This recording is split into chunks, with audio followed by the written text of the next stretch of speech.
कांग्रेस में असदुद्दीन ओवैसी अखिलेश यादव से बार बार गठबंधन वाली फ्रेंड रिक्वेस्ट भेज रहे थे, वो भी हिस्सेदारी और बराबरी की शर्तों के साथ। लेकिन कांग्रेस और समाजवादी पार्टी ने ओवैसी की जमीन खिसकाने की पूरी प्लानिंग कर ली है। खबरों के मुताबिक यूपी में कांग्रेस एआईएमआईएम के बड़े नेताओं को अपने पाले में लाने की पुरजोर कोशिश कर रही है। तो सवाल यही है कि क्या ओवैसी की पार्टी में हो रहे गृहक्लेश के पीछे कांग्रेस का हाथ है? देखिए हमारी स्पेशल रिपोर्ट।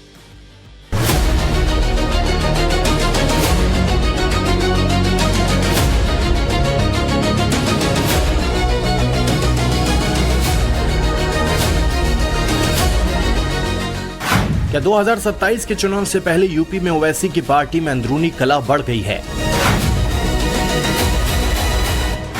क्या 27 के चुनाव से पहले ओवैसी की पार्टी में कांग्रेस सेंधमारी कर रही है? कांग्रेस को ओवैसी नहीं कबूल, लेकिन क्या ओवैसी के नेता कबूल हैं?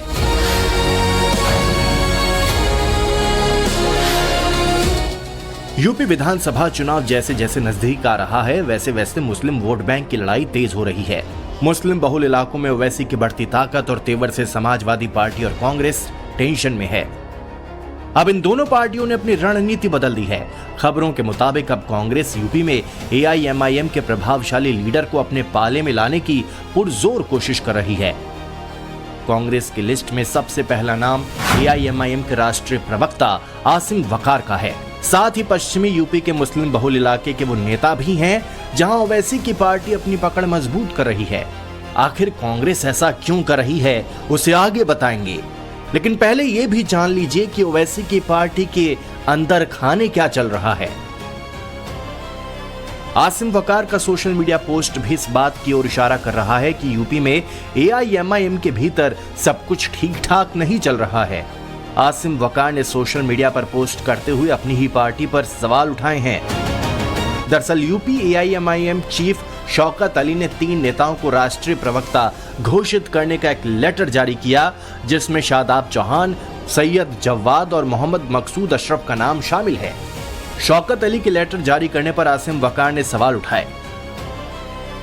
मेरा कहने का सीधा सीधा सा ये मतलब है कि आप 3 प्रवक्ता नहीं, आप 30 बना दीजिए, 300 बना दीजिए, 3000 बना दीजिए, 30,000 बना दीजिए, मेरी सेहत पे क्या फर्क पड़ता है। ऐसा तो है नहीं कि अगर एमआईएम में 3 से ज्यादा या 10, 20, 50 प्रवक्ता हो जाएंगे तो कुछ बुरा हो जाएगा। सवाल मेरा यह था कि एक प्रदेश का पदाधिकारी एक राष्ट्रीय पदाधिकारी को कैसे नियुक्त कर सकता है। सवाल नियुक्ति पर था। भाई उन बेचारों से, तीनों से अगर यह वादा किया गया था कि उनको राष्ट्रीय प्रवक्ता बनाया जाएगा, तो क्या परेशानी थी? अगर आपने वादा किया तो वादा फुलफिल कीजिए, पूरा कीजिए। मैं तो राष्ट्रीय अध्यक्ष जी से भी कह रहा हूं। आसिम वकार के इस बयान पर समाजवादी पार्टी और कांग्रेस क्या कह रही है, पहले उसे सुन लीजिए। उत्तर प्रदेश की एमआईएम के जो प्रदेश अध्यक्ष हैं वो अपना वर्चस्व कायम करना चाहते हैं, इसलिए शायद आसिम वकार जैसे निडर और बेबाक प्रवक्ता शायद उन्हें पसंद ना हो। लेकिन हम कुल मिला जुला के ये समाजवादी पार्टी मानती है कि ये एमआईएम का अंदरूनी मामला है।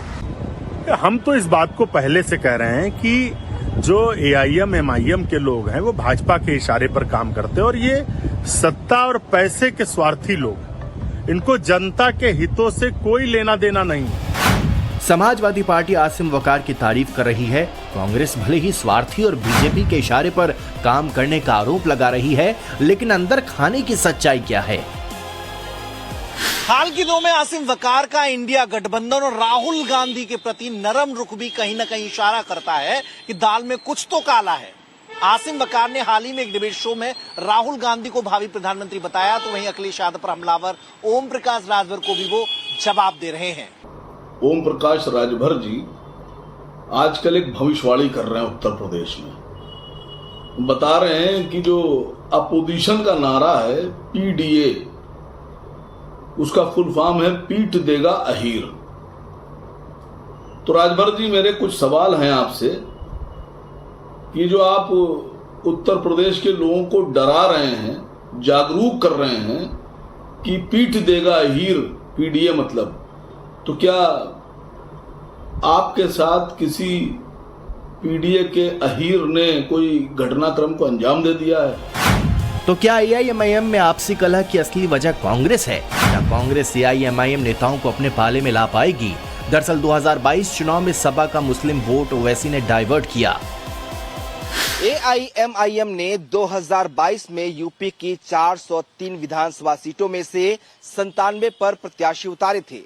पार्टी का वोट शेयर 0.49% रहा था, लेकिन जिन सीटों पर फोकस किया वहां उसने 5,000 से 25,000 वोट हासिल किए थे। कम से कम 7 से 8 सीटों पर सपा के हार का अंतर एआईएमआईएम उम्मीदवार को मिले वोटों से काफी कम था।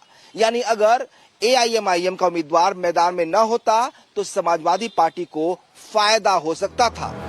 कुछ फैक्ट समझिए। बिजनौर में समाजवादी पार्टी के उम्मीदवार को 1445 वोट से हार मिली, जबकि एआईएमआईएम को यहां 2290 से ज्यादा वोट मिले। नकुड़ में सपा उम्मीदवार की हार 315 वोट से हुई, जबकि एआईएमआईएम को 3500 से ज्यादा वोट मिले। इसी तरह शाहगंज में सपा कैंडिडेट की हार 719 वोट से हुई, जबकि एआईएमआईएम को 2500 से ज्यादा वोट मिले।